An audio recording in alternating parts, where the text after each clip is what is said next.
Now we're going to talk about the Hebrew vowels.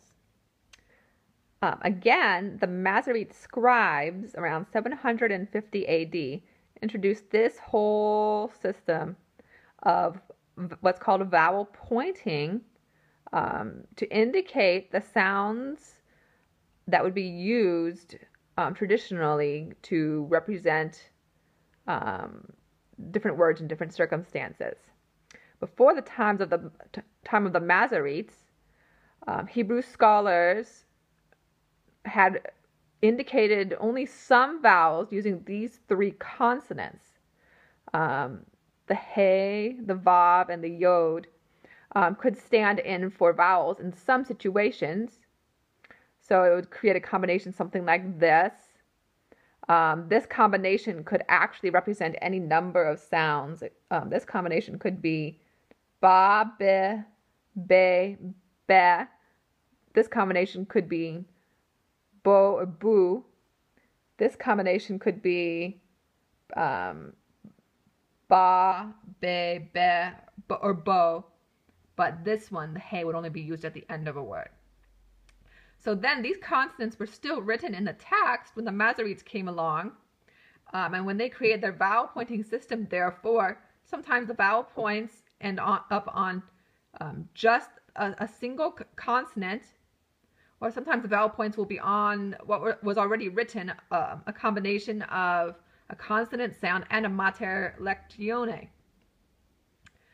So we're just going to go through all these sounds and tell you what they are and the symbol that makes them.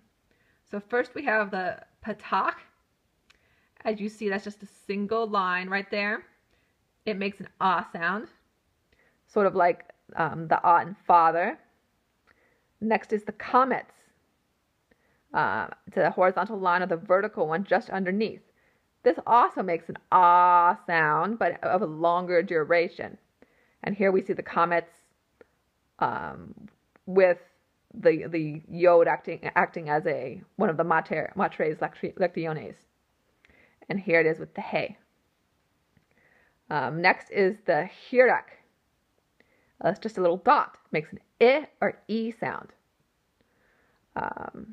Same here with the yod acting as one of the matres lectiones. So we have B or B and B. So the next one is tsere. Two dots right next to each other, making an E sound. Here they are with the yod, here they are with the hey. Next is the sagol. It makes an eh sound. So a, eh. So be, be, be. Next is the hold'em, a dot above and to the left. Makes an o sound. Here it is. In this case, it's sitting right over the vav. In this case, it's on top of the bet again. So bo, bo, bo. And last of these regular vowels is the kibbutz, three slanty dots, or one dot sitting inside of the vav. They have well, these two have the same sound. This one is called the kibbutz.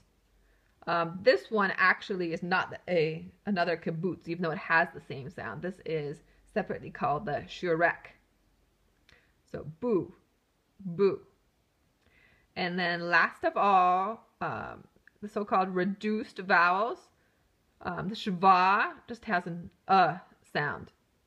The shva can also be used just to indicate no sound at all, but simply the end of a syllable.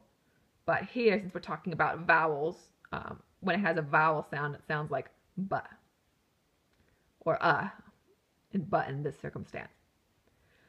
These others are just hatef, patak, the hatef, sagol, and the hatef, comets. They have what looks like a shva sitting next to the regular vowels to indicate a slightly lessening in the sound because they are underneath what's called a guttural consonant. We'll learn more about guttural consonants later.